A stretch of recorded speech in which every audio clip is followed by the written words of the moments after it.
Well, yes, indeed, we made it back for another week. This is BHN, Big Hairy News, and welcome for the first time co-host comedian Nick Ruddo. Nick, how are you, man? I'm very well, thank you. I'm currently broadcasting from my garage, so Yeah, I was going to say. I do have. And do you know what the funniest thing is? I do have a green screen behind me, but I didn't put it on. So You're so apologies. cool. Your green screen is your background as opposed to being your green screen. Exactly. So yeah, so that's the thing. So, but who knows? This could be. I could have just used the garage as my backdrop. So, but no, I didn't. This is actually my real life garage. As messy That as it would can be be. like the ultimate macro to micro, that your green screen Yeah. was on your green screen, there was an image projected of your garage with a green screen in the background. That would be pretty dope. Okay, I think we're going to go with that one then. Hey, We've thanks got for a having me really on. No, thanks for being with us, man. We've got a really fun and full show. Later on this hour, we're going to be talking to Bryan Waddle, the voice of New Zealand cricket, about the very sad passing of Shane Warne.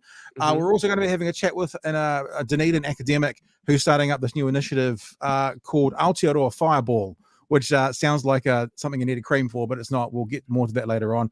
We are going to touch base on COVID and some information out through the weekend about how important it is to be boosted. We are going to be talking about I'll say alleged, so-called, it's being reported about Russian death squads going through the Ukraine. But we want to start today by bringing in a very special guest from Kiwi Blog, David Farah. David, good morning to you. Good morning. Thanks for being with us today, David. We really appreciate it. The reason we want to have a chat with you today is because, of course, Chris Luxon had his, I keep wanting to say State of the Union. It's just so ingrained in my head, the State of the Union, but it's the state of the nation. US politics, yes. Yeah, damn you, USA. State of the Nation speech, and you are someone who has working with, don't know what the current status is, but national politicians and politics in the National Party in the past before, very famously, I don't know whether it was their second or third win, but John Key thanked you pretty much primarily being responsible for them winning one of those elections from the podium on election night. It was basically no one else was available, just you, as my camera ticks off there, but I'll fix that in a second. So I thought, David, to start off with, it would be nice just to kind of give you a couple of minutes to give us your thoughts on how you think his first State of the Nation speech went. What do you think? Yeah, look, I thought it was very smart because I don't think there's any doubt that inflation, cost of living is going to be a major issue post-COVID. And what we don't know is will it be the issue for 12 months or 24 months. But if it's still going to be an issue come election time, Luxon set himself up as the guy who wants to give people more money after tax. And that's a good position to be having. Yeah, not everything the government controls. Petrol prices are mainly up due to the war in Ukraine. But let me tell you, when people go and they're paying over $3 a litre, they don't care. They just want more money, so they have afford to fill up their car. So I actually thought what Luxon did, which was quite small tax cuts, but just based on, look, we've got high inflation, so we'll just tax cuts, tax brackets to meet inflation. Yeah, it's actually quite hard to argue against that. Does the government really want to argue, no, we think inflation should push you up into more tax brackets so you pay more tax? Speaking of backgrounds, we've got a pretty good grand piano in the background there with David. Green screen there, Nick. Let me ask you this, and Nick, you can jump in next with the next question, but let me ask you this. It felt a little bit to me like, and I don't mean this in a disrespectful way, but another boring old political speech where the opposition from you are bad and we've got all the answers, whilst not really giving any answers. Again, not necessarily criticism of National for that, but just it's sort of what it felt like, poking the bone, pointing at all the things that Labour is supposedly doing wrong, whilst not really giving anything for doing it, and also ignoring the history of your own party. So I'll give you an exact example. He talked about the house prices going up by $400,000 under Labour. That is, from my reckoning, when I went and did the work last night looking at the EINZ data, an increase of 69% since Labour took over. Under the previous National government, it went up 63%. Yes, the number was smaller, but proportionally, it was almost identical. I thought as well, one of the things I'd love to talk to you about is, do politicians know that we can look and see through the facade of these guys are terrible, we've got all the answers? Or does no one, like geeks like me, actually do the research and they just hear $400,000? It was actually 350, but we won't go there. $400,000, that's amazingly high. These people are terrible, without acknowledging that actually it was pretty much identical proportionally under the previous national government. I would just say on that data that there is a difference between a rise over 9 years and a rise over 4 years, etc. If you're comparing apples and apples. Look, sure, if we didn't have COVID, I think you would have got a different speech. But at the moment, people are so focused on COVID and cost of living. If National had come out and announced their housing policy, I presume they will have one, it would almost sink without trace. So I think what you're seeing is that Nationals decided we're going to hold back on major policy announcements, except this tax cost of living one, until we're post-COVID. I'm not sure we'll ever be totally post-COVID, but, over the hump of Omicron, because people aren't wanting to actually hear about housing policy at the moment or education policy. They just want to get through this pandemic and get their life back to normal. In terms of, do people listen and find their own data? Look, oppositions always point out how terrible it is and don't like talking about when they're in government. Governments always talk about, oh, how terrible the last government is. 9 long years, we need more time to fix it, even when they've been in for 5 years. So there's a certain amount of theatrics that you always get with this. Yeah. Nick. Yeah, so I guess, and that's a great point, David, over the last 4 years, but I would even go as far as that it's not even been over the last 4 years. It's probably been the last 13 months that it's just absolutely skyrocketed, because I can just talk from personal experience. So before COVID, we were looking, we sold our house to go over to Sydney to live in Sydney, because I was getting some work over there, and because of COVID had to come back. So we were in the market for sort of $880,000-$900,000 houses. So very lucky to be in a position where we could afford something like that. And then we moved into a rental just to, get by. And then the place that we're in at the moment went from 850 and now it's 1.35 million. And that's just gone in 12, 13 months. And so we were looking at properties like this to just to buy. So I guess there's a difference as well in terms of, like, it was high 2, 3, 4 years ago, but it was still, if you actually saved and did the right things, you could still afford it. But now it's like it's gone to the point where I know a lot of younger people and family members, friends, all that kind of stuff, they're just sort of shrugging their shoulders now, going, well, there's no way I can afford it, so I'm either going to gap it overseas or I'm just going to or Invercargill could see a bit of an influx. But listen, Labor's housing policies haven't gone that well.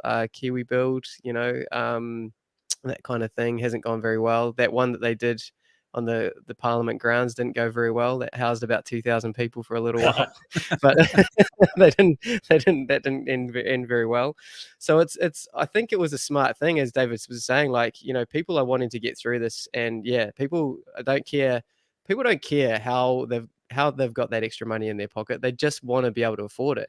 And unfortunately, I think Labor are losing some of their sort of core followers, because the sort of lowest socioeconomic people who are like doing work that basically can you need to be in 2 or 3 different locations, like cleaners or that kind of stuff. They're absolutely getting rinsed. Couriers, that kind of thing. They're getting absolutely wasted at the moment because of the amount of cost it is for petrol at the moment. And as David said, I know that you can't really control that because there's a war going on, but in Auckland we're paying taxes a lot higher than some people around the country.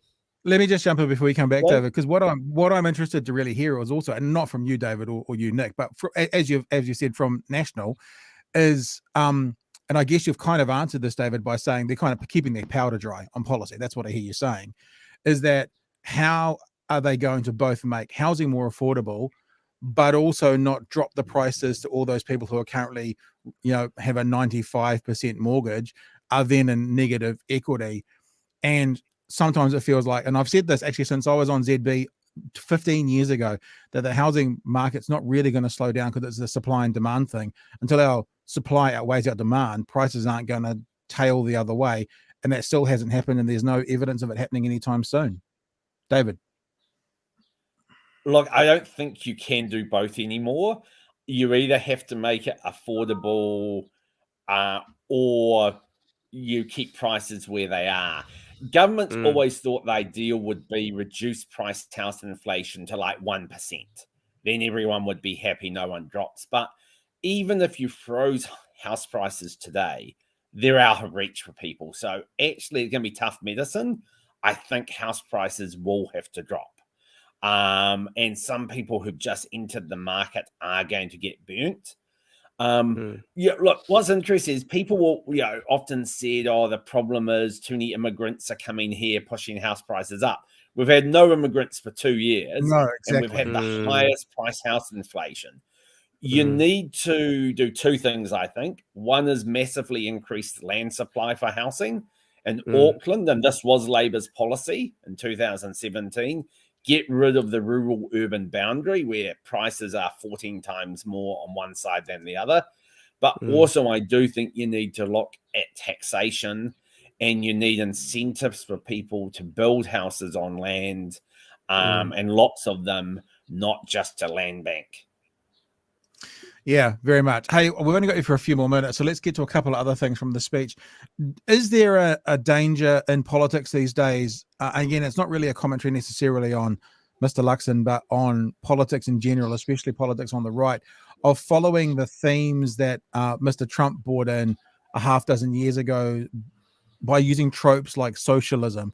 Like Mr. Luxon talked about socialism and talked about the evils of socialism. And I'm kind of going, look, I get that people associate that with the left, but what are the socialist, like if Mr. Luxon was sitting right here in front of me right now, I'd go, what are the policies, the socialist policies that you are really concerned about from this Labour government? Because I struggle to think of any genuinely real socialist policies. Is there a danger that we have a time in politics now where tropes and memes are more important than sort of policy and, I guess, quality thought through ideas, David? Yeah, look, there's been a trend that way for a very long time. Look, I think the socialist thing was a bit silly because what socialism means varies a lot to different people. Very broadly, centre-right people believe in smaller government. They believe in more individual control. They believe in lower taxes. And so I think that's what Luxon was broadly pointing out. Specifically, I think he made the case that the job of welfare isn't to keep people on welfare in a really comfortable position for years and years, but to actually help move them off welfare. So that's perhaps a key defining issue, but it's hard to get across complexity even in a speech. So you do tend to go for slogans. Sure, yeah. I guess so. And one other thing I wanted to ask about was let me read out. I'll read out the exact quote if I can find my notes. There they are. Talking about, here it is. I've actually got it on a page. I'll bring it up for us all to see. Talking about, and I'm not saying, again, this is not a criticism of the National Party, but it seems to be a left-wing, right-wing thing that the right says the left is a nanny state and the left says, I guess the right wants to use private business for everything. He said in his speech, whatever you call it, Labour has time and again shown us that it thinks it alone knows what's best for the Kiwis and their communities. They don't trust us to make decisions for ourselves and our families. They insist more and more things should be dictated by politicians and bureaucrats in Wellington. I simply do not agree.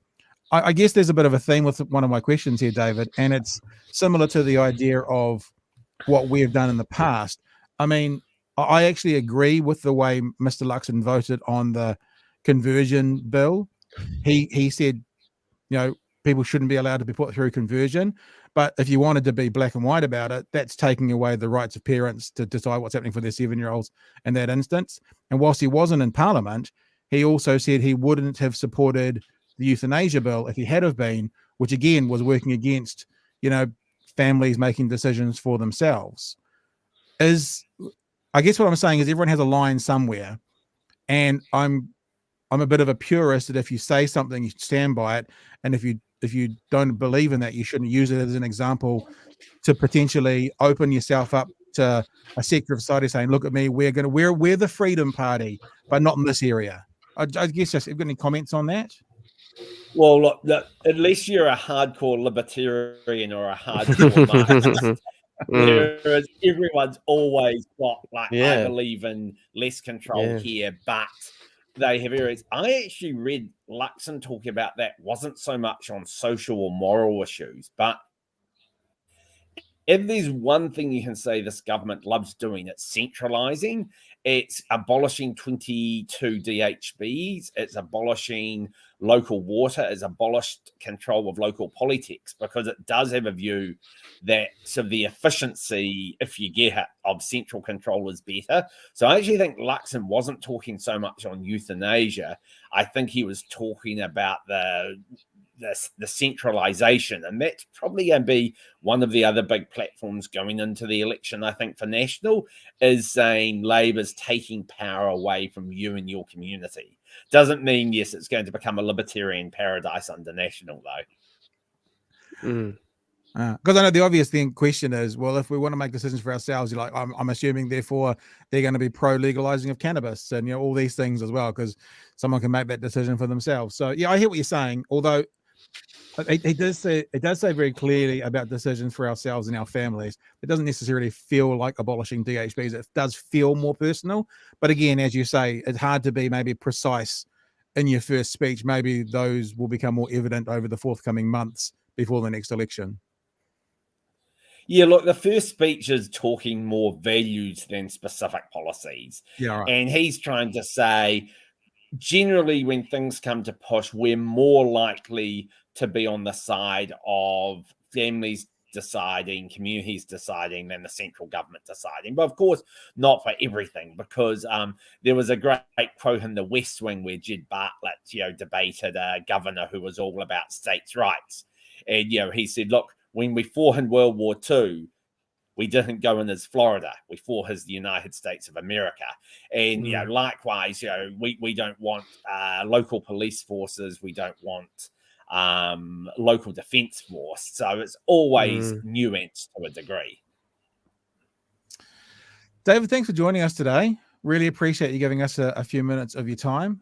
Kiwi Blog, if people want to find out more about your writings and meanderings, and I guess that I was going to ask you about your business and about what you're doing with the National Party, but I won't ask you that because it's probably an inappropriate question, and it's probably industry sensitive, so I won't ask you that as all. I'll just go, thanks, David, for coming. I really appreciate your insights, mate. All the best. Cheers, David. All right. Yeah, I was interested to get the vibe as well, Nick. It's like I'm keen when people put out their perspective, like David was joking when he talked about me being a hardline libertarian, obviously, because it wasn't my standard I was questioning, it was Mr. Luxon's standard. He said, I'm about this. And so I'm saying if he says he's about this, then don't these things flow on? But I mean, I think David's fair with what he says. It's the first speech, and more precise measurements will come as we go through. What I would say with that, though, is that there's a lot of that, though, going on, especially in the current Labour government with Jacinda and stuff as well. Say we're a team of 5 million, except if you're unvaccinated or if you live overseas, that kind of thing. And so, we are for the people and love all the people, except if, you're outside of the country and then you've got to pay for MIQ. And then I don't know if you saw yesterday or the day before where the borders got lifted, and then all of a sudden there was a Kapa Haka group and they got a goodie bag for the 900 people thing. But I don't think that makes up for the stress and the cost of not being able to come home in those particular times. And yeah, I think in life, I think everyone's going to be hypocritical. As soon as you make a stance, you're pretty much going to be there's a high level of hypocrisy that's going to be coming around the corner, I think, because it's hard to make a stance and then be there 100% of the time, especially when the goalposts change or things like COVID comes along. I have to say, it's why I completely appreciate what David just said about house prices, because this has been the argument for the past 10 years. It's like if someone's just bought a house and they're 90% borrowed, how do we stop them going bankrupt if we lower house prices? And David just said bluntly, well, you probably can't. Look, I really, what I appreciate about that is that's honest. I'm not saying David's been dishonest about that, because he's not a figure to have to put that policy out there, but that's an honest answer. The problem is that honest answer from a national government or from a Labor government would lose the massive amounts of votes of all the people who are currently 95% mortgaged, which means they're not going to say that. They're not going to be as honest as that. They're going to play two hands. And I hear what you're saying. I remember, and I've told this story before, we've got a lot to get to today, but I'll quickly get it out there, that I can't remember exactly who they were because it was a long time ago, but when Labor and National swapped from being government to opposition, and it might have been when John Key came in the first time around. That's right. There was arguments about the Skyhawks. Is that what they were? The planes that were wrapped up in plastic. And the then defense minister became the opposition defense spokesperson. And it honestly felt like they'd left each other's scripts on those seats that they left. And then they picked up the scripts from the other person that the other person was saying 2 months ago, and then started using those same sayings themselves. And I'm just like, but hang on, 2 months ago you were saying the opposite. Now you're in opposition. You're agreeing to what the opposition said 2 months ago when you were in government. It frustrates the fuck out of me. And I like honesty, and I like that if you're gonna, like, I used to have, when I was at ZB, I used to have on Rodney Hyde quite a bit, and he'd always say, as a libertarian, I vote for freedom. And I'm like, yeah, but sometimes when you vote for freedom, you take freedom away from another person. Like it can. So how do you then marry that up? And yeah, I don't know. I just think an effective opposition is essential in a healthy democracy.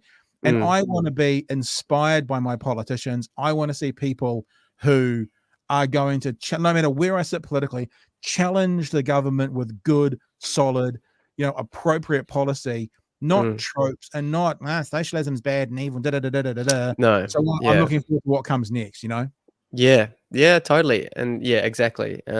Just very quickly, and I was overseas when the global financial crisis happened, and so the similar thing happened to what is happening here with the house prices going absolutely bananas.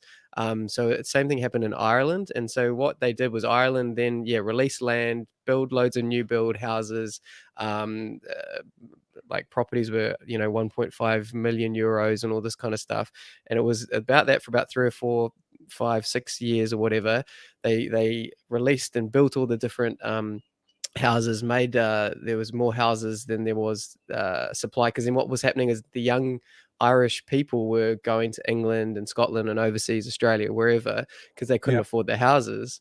And then what happened was that they built all these houses, and then there wasn't enough people to buy the houses, and so they crashed. And so and so there's a huge chance that will happen here if they're not careful. So it's a I think we'll just watch this space, really. But anyway, I like precision, and I know that's not always possible in a speech to the nation when you're trying to get across several points. And let's just a couple of comments that have come in. We'll more just use these as comments as opposed to questions, because David's gone. I wonder if there's any evidence to prove the tax cuts would stop inflation. That's from Simon. Simon also says it's a shame that lower income people don't have a real. Are they going to political alternative to vote for? I guess there's no political alternative to vote for, which I mean, so there is. I think what they're saying is for the lower income people, who do they vote for? Alternative. Yeah, who do they vote for? Is it Greens? I don't know. Who is it? Anyway. Hey, let's move on to our next subject, because we were going to talk quickly. It's more of there's a video content we want to play, mostly because it's terrifying, and I don't want to play it because it's terrifying. We're going to have a look at some news coming out of Ukraine, and there's a lot at the moment. But I'm still saying allegedly, because I'm careful with these things, and I don't know if this has been absolutely corroborated yet. But it's a couple of journalists' experience. There's reports going around Ukraine that there are Russian death squads walking around and picking off Ukrainian people. And British reporters were investigating this and looking at this, and they themselves came under attack. Now, whilst they never then shook the hands of the person who they came under attack from, so they are not, they can't prove who the person was firing the rifles. They think, and their, I guess, researchers showed them that it was evidence enough to say that these Russian death squads are actually happening. Now, this is a video of these journalists coming under attack. There's no blood, there's no gore, just so you know before we show it, but it could be quite disturbing for some people, because there are moments in this video where you do see, you know, like a bullet ricochet and the sparks from it, so you realize how close it really is. But I think it's important to play for people to know what's going on in Ukraine, other than perhaps the headlines about summits by leaders.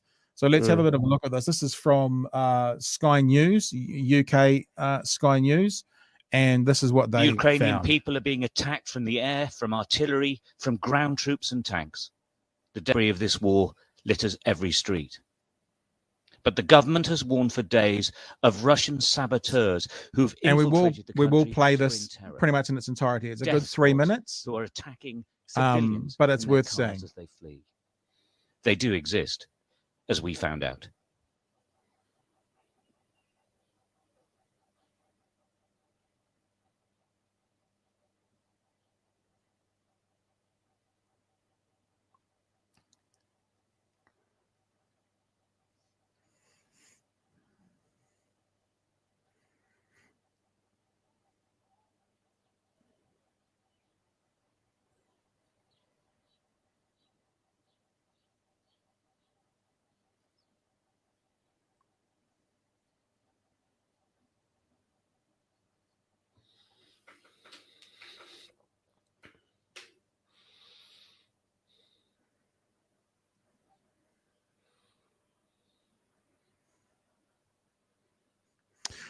Let me say again, no one gets hit. No one gets actually. I mean, some of them get hit, but in their body armor.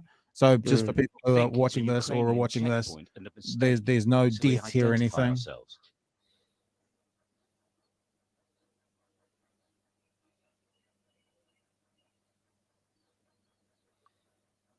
I just had a message through from someone saying they can't hear the audio of the clip. All right, if we can't hear the audio of the clip, then I will just take the volume down anyway, and we can talk over it, Nick. Okay.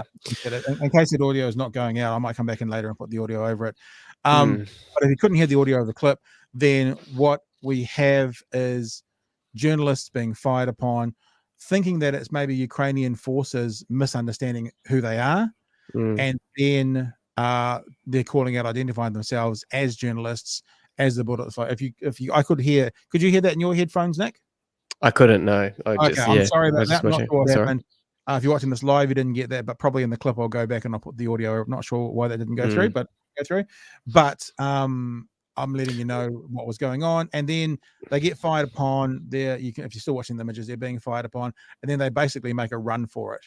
You saw the sparks of the bullets hitting, and the journalists are saying that this is a death squad, Russian death squad firing upon them, even though at the start they thought it was Ukrainians making an error. Then again, I got to also put out there that we need to be careful, because we don't 100% know, because how can we know who's shooting those bullets?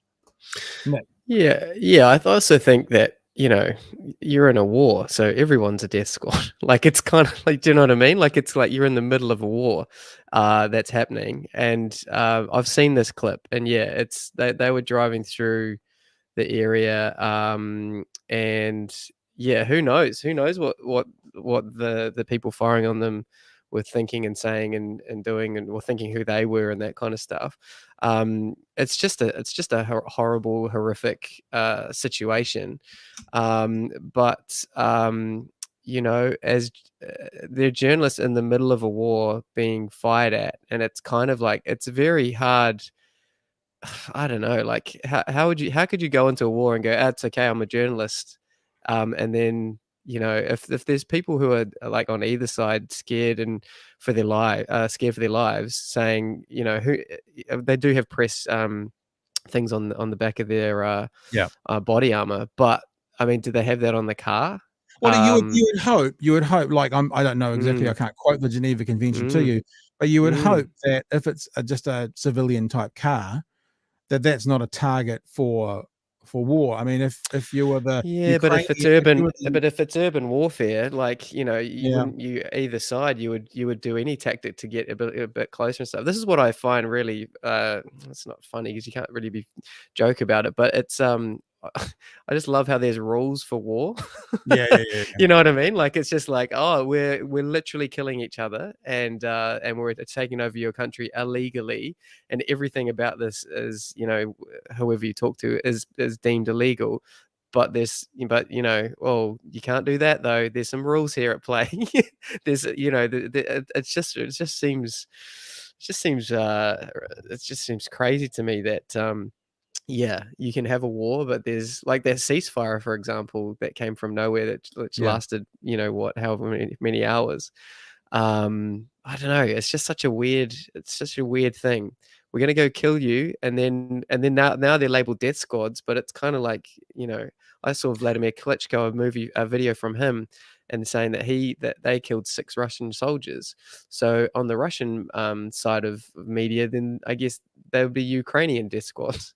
So it's kind of depending on whose side you are, Well, looking at. other than I guess you'd have to be fair and say it was Russia who invaded Oh, of course. Ukraine. Yeah, of course. Yeah. So even if Yeah, there was, true. even if the Russians were getting killed, which they are, then it's not. I mean, you could very easily argue, and that Ukrainians defending their land and the Russians are the invaders. So that does make. But I hear what you're saying, because we're very careful here to not put out stuff that we're not 100% clear on, which is even why in that I'm saying allegedly, because we don't know 100% of the time. We are saying this is what the journalists are saying, but then how do the journalists know 100% of the time as well?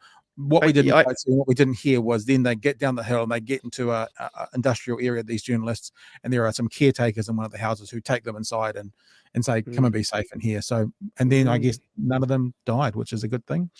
Well, absolutely. I used to do some stand-up about this exactly. Like, I don't understand why there are wars when everybody only ever funds their defense force. So if everyone's defending, then who's attacking, who's putting millions and hundreds of thousands of dollars into their attack force. I wish that, again, like we'd like people to be honest and go, what is this? Are we just be honest, is this for attacking or for defending? I think that's what we want to put into the All Blacks attack force. There's about 100 yeah, exactly. What we're going to do. We've got George. We're going to bring George in as well. George with us as well. We do want to jump into one more quick thing to do with Omicron, and we have a guest coming up in about 6 minutes. But George, you got anything to add to the conversation around Ukraine and the Russian death squads? Yeah, I guess we're right to be cautious about this, but yeah, like I have struggled to find Sky News confirming who attacked them, if it was Ukrainian or Russian. I guess in terms of just the spectacular nature of the clip, it doesn't matter. But in terms of the geography, it seems that they had kind of gone past the last Ukrainian checkpoint, right, and were sort of entering areas controlled by Russians. The word death squad, though, not too sure where. Well, I can tell you what that is. I read up on that. They're implying that they're basically militia. They're soldiers, but they're dressed as civilians, and they're not, let's say, participating, as Nick just alluded to, with being a bit weird, sort of in the rules of engagement. They're just being free to go off and do what they do as they will. So that's what they're referring to. Sort of behind enemy lines and that sort of thing. Yeah. Do you remember? I don't know if you're. None of us would remember because we weren't around at that time. But there was the days when the English used to fight their wars and stuff. Remember when it used to when they had muskets and they would just have one shot each, so you're allowed to shoot. And then whilst they were loading their guns, the other people would be allowed to shoot. So it's just whoever had the most men would win. Yeah. And it was like this, but it's insanity to me that people wouldn't run away from that situation or hide or duck or go out of those rules. It was anyway, it's crazy. The war is crazy. I guess as we say always, we will wait to get the sort of confirmation of that if it indeed ever comes. But either way, what a nightmare! What a terrible. The significant part is that journalists are getting attacked, and as weird as it is, there are rules around that, as you guys have talked about. Is there anywhere where journalists can go now? They can't go to Ukraine. They can't go to Parliament without being attacked. It's Can't go to the White House front doors, the steps. They get taken there. absolutely. You know, it's I guess the most dangerous job at the moment is being a journalist. So, yeah. I would like for us to have a jump into another conversation now. I want to welcome to the show from Otago University, James Scott. James, good morning to you. Hi, thanks. Nice to be here. Yeah, it's fantastic to have you with us. A really cool story, and this is maybe a little bit, this is our payoff for just showing people getting shot at. We'll have a nice story as well. In the Otago Daily Times in the weekend, that you are on the search for fossils of our solar system with a project called Fireballs Aotearoa. As I said earlier, sounds a little bit like something you need a cream for, but I've read the article. Rather than just reading the article out like on the show, why don't you explain to us what Fireballs Aotearoa is? Because it sounds amazing. Sure. Well, the idea is that what we want to do is we want to be able to find a meteorite that lands in New Zealand.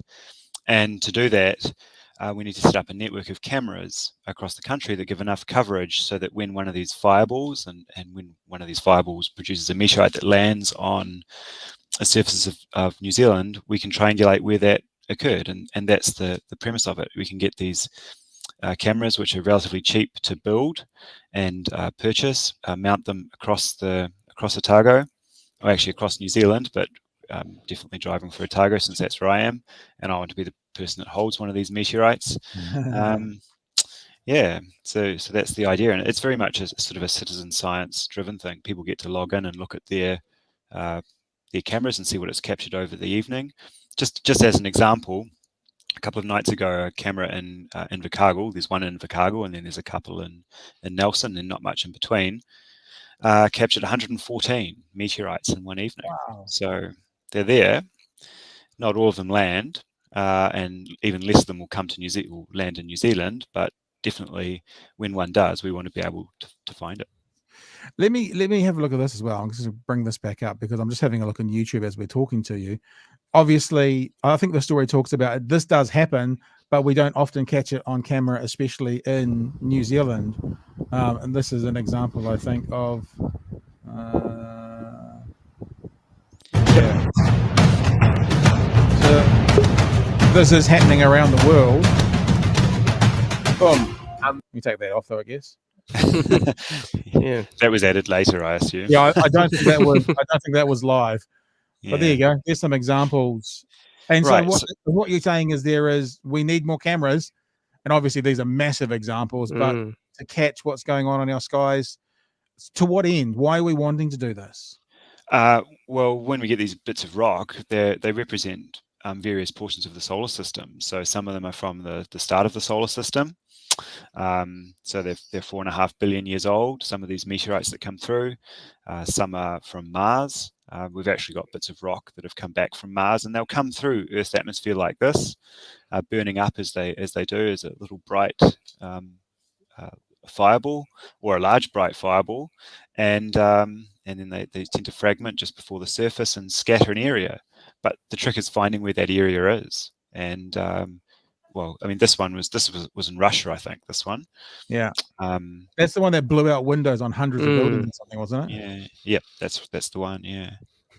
So if we're able to have that network, and the funniest thing happened was that the day before that article went out, one of my colleagues in Otago here said, "Actually, I saw a meteorite yesterday," and it was in the middle of the day, and they'd seen this thing shoot through the sky above Dunedin. And fragment into several bits, just like you're seeing here. So wow. Yeah, these are obviously not your project, but these are in an ideal world what we'd like your project to do, I'm assuming. That's right. Yeah.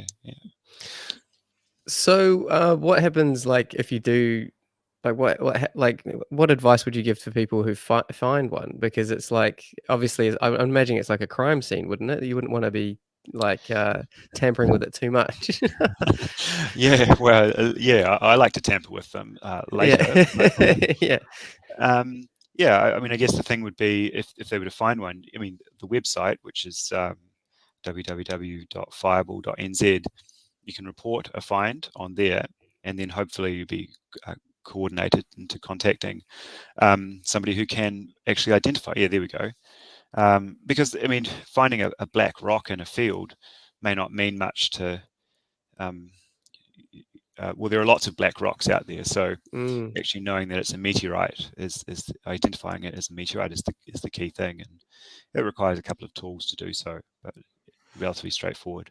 So is the ultimate goal here, the cameras are to see a meteor, to be able to track it, to then find the physical, the end goal is the physical meteorite in your hand to be able to then use to track and trace and find out more about our universe. Absolutely. I mean, we have about 10, we have 9 meteorites known in New Zealand, but there are so many more. There are heaps out there, and more come regularly. It's just that we've got too much vegetation and too many sheep and so forth to recognize where they've landed. So they're there. It's just a case of having the means of tracking them, and with the camera network and pointing in different directions, be able to triangulate where that meteorite should have landed, and then a search party would go out. And just as an example of how successful this is, last year the same network in the UK found a very rare meteorite, but it had landed on someone's driveway, and the person thought they described it as looking. They thought someone had dumped their barbecue on their driveway and had no idea that this was a piece of the solar system that had landed. Wow. Yeah. I mean, how many meteorites would hit the world every year, or a country every? Sometimes, because like I remember when the Christchurch earthquakes happened, that was when I learned that there was 1.3 million earthquakes around the world, every single year. Which seems like a lot, obviously, but because most of them happen in unpopulated areas, or they're so minor you don't know about them, they don't get reported. Is it sort of similar with meteorites? Are we being hit by dozens or hundreds a day? Globally, we would be. Okay. I mean, the best places for finding them, there's two ideal places. One of which is Antarctica, since a black rock stands out on the ice, on white snow, obviously. And the other places in the deserts of around northern Africa. And the tribes people through there recognize that if they find a black rock in the white sand, then it's probably a meteorite. And these show that there are heaps of them. But you can imagine if a meteorite landed on in Otago somewhere in central Otago, it would you may not even recognize it because it wouldn't stand out that much from, say, some of the volcanic rocks or whatever. So with the increased targeting, we'd be able to go out as a group, search. School people can participate, anyone can participate in it, and who knows what you might find. Very cool. So if people want to find out more about it, the website's the best place to go? At the moment, there's also Twitter and Facebook as well. But yeah, there's a bit of information there. And the key thing is that if you want to be part of it, and people are more than welcome to, and they might surprise themselves with what they'll find, is that they can build their own camera for not very much money. Yeah, right. Because I remember Gareth Morgan did this trying to find wild cats. So maybe we could just take those cameras and just point into the sky. Maybe we could double up and get some extra data points. I was thinking about all the security cameras that cover the university as well. They could be pointed in another direction too. Yeah, exactly. No, it sounds great. Hey, James, thank you for joining us today. I really appreciate it. I really appreciate you giving us some time to speak more about fireballs Aotearoa. Yeah, you're welcome. Thanks very much. Awesome. Alrighty, guys. Let us continue our conversation. And I think what we'll do now, Nick, is we had very sad news over the weekend, especially for those. Are you a cricket fan, Nick? Is that something a part of your life? Big cricket fan. Yeah, absolutely. I actually was very lucky enough to work with Shane Warne a couple of years ago, and I was going to be working with him later this year, to be honest. So very, very sad. Yeah, I did a show called the Night Watchman in Australia, and he was one of the guests, and I had to do a show with him in Melbourne. Where he is literally a legend. So I remember before the show, we went into the studio, and it was a live studio audience. There was 100 people in the studio, and as it was in Melbourne, he walked in and they said, ladies and gentlemen, please welcome Shane Warne. And they, all 100 people unprompted, just yelled out, Warney, and then started doing the, like bowing to him. And then I looked at my notes because I was the only Kiwi on the show. And my whole job was to take the mickey out of Shane Warne because they were Australian and they weren't allowed to. So they weren't allowed to. He's their god. Yeah, he's their god. And so so like I was taking like, the piss out of Edmund Hillary or something. Oh, absolutely. And so, yeah, I think, it's sacrilege and stuff for me to do, for anyone else to do it. But then I was just going, this is not going to go well. But then because he was such a great guy, he was laughing at the jokes. And, I was telling him that Daniel Vittori was the greatest spinner in the world, and was showing him clips of Daniel Vittori making 100 and him only getting 99. And it was just, and he took it all in his stride. And he didn't have to. He was such a big legend of the game. He didn't even have to give me the time of the day. But that was him. It was very sad. Who better to talk to us Kiwis about the legend that was? It's so sad saying that, Shane Warne, than the voice of New Zealand cricket, Bryan Waddle. Bryan Waddle joins us. Good morning, Brian. Brian, thanks for giving us some time this morning. Oh, we don't have your mic there, Brian. So we've got a mic that's missing there. You have a look and see if you can switch that on. I'm just gonna let you see if you can figure that out for a sec, Brian. I'm just going to take you off. You're still with us, Brian, but just stay there. And whilst we give Brian a second or two to see if he can switch his mic on, I do want to do one thing that we were going to do during this as well, which is we all know, those of us who love cricket, about the ball of the century.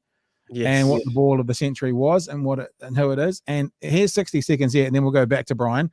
60 seconds here with Graham Gooch remembering Shane Warne's ball of the century. Tell me straight away, Nick, if you don't get audio this time, because we should have audio, because I'm not sure why we wouldn't have audio. Here we go. Let's say that ball coming down, obviously Shane put a lot of revs on the ball, obviously a lot of spin. It sort of drifted in, and that normally happens when you put a lot of revs on the ball. And I think the thing that always still makes me smile a little bit is that Gat's face there, that he couldn't believe what had happened. It was just like someone had stolen his lunch at lunchtime in the cricket, to be honest. It was a magnificent ball, and you could say it was a freak, but the guy went on to prove what a great cricketer he was. He lit up the game, and he dominated spin bowling. He brought spin bowling back to life in the 90s and the 2000s. And, he's a great entertainer. And I think that's the thing I think most players, when you talk to the public and they ask you about your career, he would say that he entertained the public. And if they enjoyed watching him play, that was good enough for him. So there you go. Graham Gooch talking about the ball of the century. And let's go and see if we can connect now again to the commentator of the century, Bryan Waddle. Are you with us now, Brian? Oh, we don't have you, Brian. I'm sorry. I'm not sure why, but we don't have your mic there, which is a shame. If we can try maybe one more time, if we can't get it going, then we'll probably have to move on. Just on that ball of the century there, Pat. That was his first ball that he bowled in England. At the test match as well, and Shane would talk about it, and he admitted it was a fluke. He said he would never bowl that again, but it was such an amazing situation that he would just bowl that first ball up, and it was great. And I really agreed, and I think you agreed as well, Pat, that he really did reinvigorate spin bowling, because it used to be just like, you know what I mean? Like, especially, I don't know, in and around that time, who did we have as in terms of, we had Deepak Patel probably, that was probably even a little bit before his time, but we had like Gavin Larson and things like that who weren't spinners. They were just like diddly dobblies. Yeah. Let's try one more time, Brian. Have we got you or have we not got you? Yeah, no, we haven't got you, Brian, unfortunately. No, that's a shame. I'm very sorry, but this is live broadcasting, I guess, from time to time, and it doesn't quite come together. So we'll leave it there, Brian. Look, I very much appreciate you giving us some time this morning, Brian. Maybe we can try again tomorrow and connect, and if that works, we'll give it a go. Bryan Waddle is ironically the voice of New Zealand cricket. We couldn't hear the voice today. The thing with Shane Warne as well, which is terribly upsetting, is I don't know what's happening with you, Nick, in your aging journey, But Mm, I'm in my 40s, but I'm getting mm, closer and closer to 50. And mm, an elite international athlete passing away at 52. There were reports that he was just going through a very extreme sort of diet, and in mm, the extreme diet, he was just liquids for 2 months, and whether that put extra pressure on his system, I mm, don't know. And I'm now speculating, so let me make this all say that this is just me thinking out loud. It was fairly obvious he lived a pretty hard and rough and you know rock and roll lifestyle during his younger mm, years. I hope he didn't do anything to his body to make mm. this more of a possibility. But at 52, passing away from a heart attack, just it feels realer the closer you get to that kind of big 50 mark. Yeah, totally. And I think that's for me. It was like I thought about it a lot yesterday. It was just there's just some that stay with you. For me, Shane Warne, Robin Williams. There's just a few people. I know that one's a comedian, one's a cricketer, but there's every now and again one gets you, and it's kind of like it Yeah. stays with you, and it just kind of makes you. Yeah, it just makes you recalibrate things, and I think Shane Warne especially, like he, I think I follow Michael Vaughan. I was very lucky enough to work with Michael Vaughan as well, of England cricket fame, and he had a great message. If you want to go onto his Instagram and see it, and he just had a great post, and one of the things he said was, he had a rare situation where Shane Warne was his arch enemy for so long, and then because they were commentating together, became the best of friends. And so he had both sides of the spectrum of feelings for this guy, and then for him to just suddenly pass away, he was devastated. So it was a shock. It was a real shock.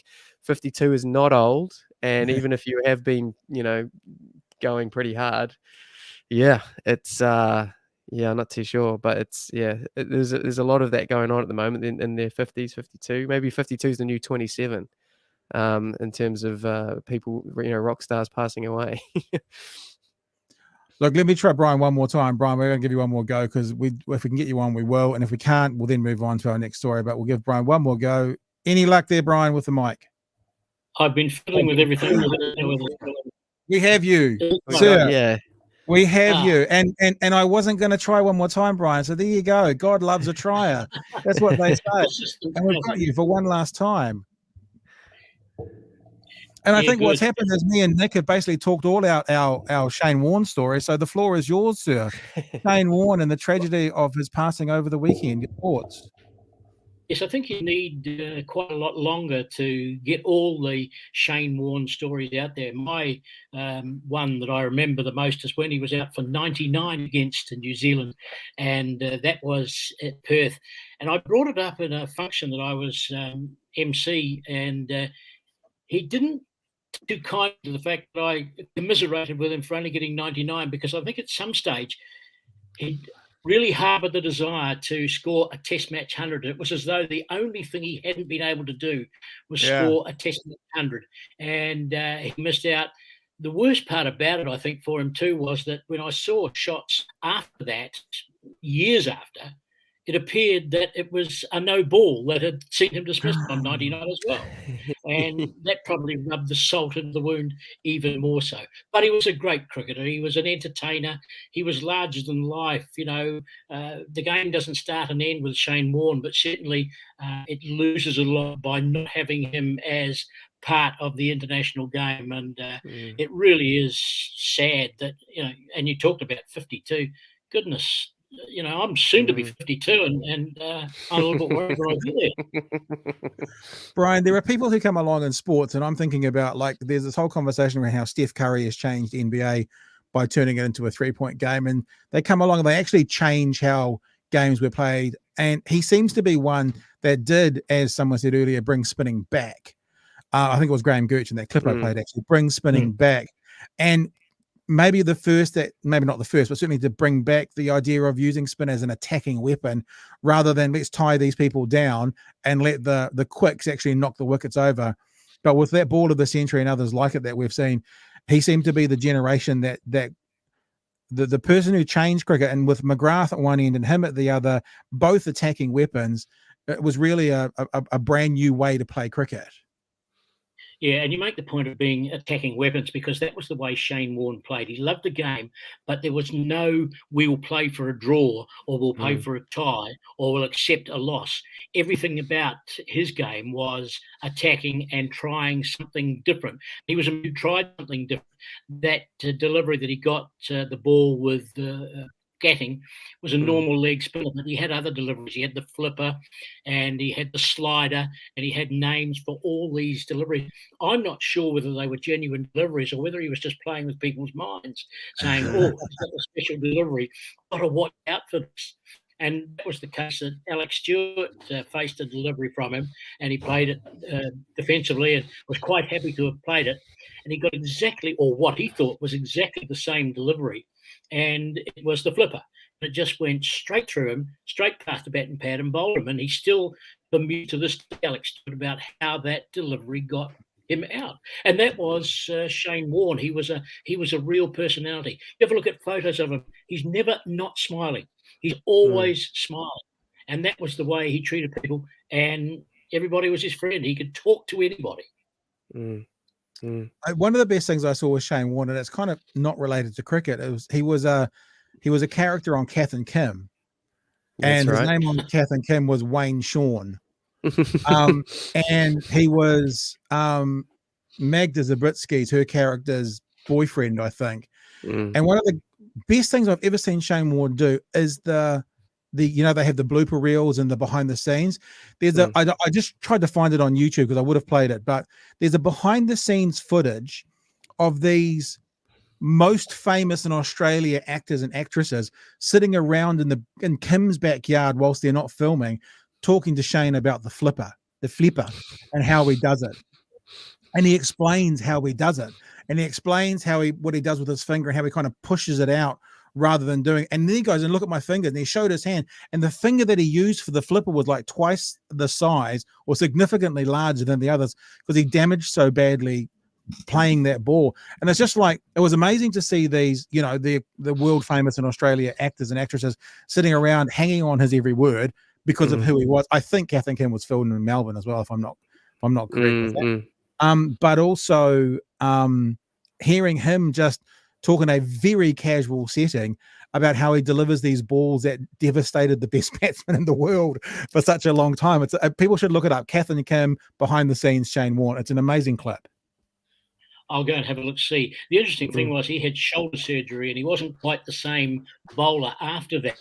But the surgeons apparently said, how has this guy been able to play cricket and do what he does? Because his shoulder is a mess. And they had to, do the surgery to improve his bowling ability. And, of course, he wasn't able to quite bowl the flipper and some of these other sliders that he'd developed after he'd had that surgery. But still, 708 wickets. Interesting, when they lost the Ashes in 2005, he took 40 wickets in that series. Incredible in England. I mean, his facts are phenomenal. And, I look at him, they talk about him being the greatest spin bowler ever. And we use the word greatest quite often and sometimes rather too liberally.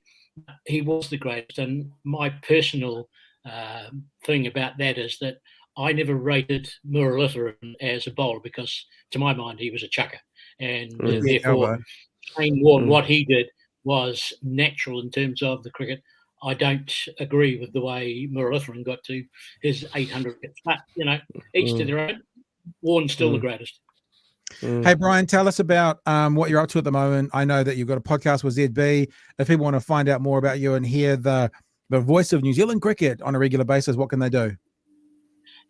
It's on iHeartRadio, and Jeremy Coney and I have podcasts weekly on the front foot, and the Shane Warne will be featuring in this week's edition quite clearly. And, of course, we can't forget either that Rodney Marsh also passed away the same day.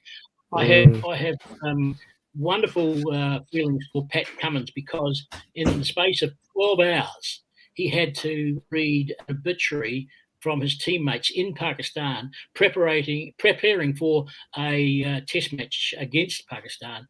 And he did it with emotion and with feeling. And that's pretty tough to do as part of your preparation of a test match. And it just shows what Shane Warne meant for the world. Hey, Bryan, I'm glad we stuck with you. I'm glad we got to the end. And next time we talk to you, we know how to do it straight away. So thank you very much for joining us today. Appreciate your insights into the sad news of Shane Warne. I'll certainly be adding your podcast to my list to listen to. It's been lovely to hear your voice again. Lovely to talk to you guys. Cheers. Cheers. Thanks, Bryan. All right, Nick. I think we're just about done and dusted, aren't we? Someone Right. wants to know here. How many baseball teams do I follow? I notice you wear a lot of different major league. I'm a poser. So let's be honest. I like the hats. Yeah, he's a hat fashion guy. Yeah. So I'm a poser. I'm a try hard.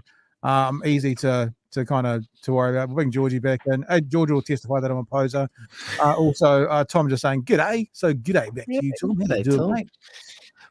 Yeah, so we're pretty much done. We had a story about COVID today, but maybe we'll include that in tomorrow's show, George, because it's quite interesting, showing that at the moment the research is basically now out that people who are passing on COVID, the biggest majority of the cases are unvaccinated. 6% of the population are passing on 45% of the cases, and then people who are double vaccinated but not boosted are passing on about 40% of the cases, and people who are doubly boosted, which is 73% of the population, are only passing on about 15% of the cases at the moment. So it'll be an interesting story about the importance of getting boosted and what that all means. But let's cover that off tomorrow with all the research, George. Nick, you want to wrap us up with anything, mate? George, you want to wrap us up with anything? All good. You really just if you want to follow me on Nick Ratto Comedian on Instagram. I'm doing a whole bunch of motivational comedy sketches at the moment, which seems to be going very well. So Nick Ratto Comedian on Instagram. But yeah, other than that, can't really do any shows at the moment because it's all been cancelled. When you were talking about what you're doing in Australia and you went to a crowd of 100 people, there's a part of me that's kind of went, oof. But only because we're now attuned into this small crowd thing. Unless you're a student at university in Otago, and then you go into crowds of 200. Yeah, well, that was January 2020, and then obviously the world fell over March 2020. So, yeah, it was only 2 months beforehand. Comedians in New Zealand have made poor decisions around not that he had any choice around COVID. Jeremy Elwood told us the other day how he quit. He decided it was time to move on from his show at the Project about 2 weeks before lockdown came in, and you went to a new job a month before. I sold my house, and I sold my house and moved my family over the week of COVID. So it was it's affected us a lot. So, but anyway, it's all good. It looks like we're getting back to normal. We just need to get through this little hump, and then we'll be back. Indeed, George, you got anything for us at the end, mate? No, excited to enter into this second week of Big Hairy News, and thanks for everyone that's been watching. First week went very good. Second week will go even better. Great. Very good. So George always the optimist, and he's growing his beard out, so it works for the branding. It kind of just stays. It will blow off in the wind. Like dandelion spores. Thank you for joining us, Nick. Thank you for jumping on board. We'll have you at another stage, I'm sure. And George, I will be back tomorrow with comedian Chewy Bennett, a Dunedin-based comedian who you've seen on lots of the previous iterations of this that we've done. He's with us tomorrow, and there'll be a host of other guests and commentary and comments as well. Remember, as I burp because I'm disgustingly, revoltingly rude, hashtag share our shit, because we want our word to get out there as to what we've been doing and what we're about. And look to the YouTube channel, which is scrolling down the bottom, for some clips and stuff this afternoon as to the some of the conversations you've just heard today. So thanks for all joining us again today. Thanks, Nick. Thanks, George. And we'll see you next time. Here we go, guys. Thanks.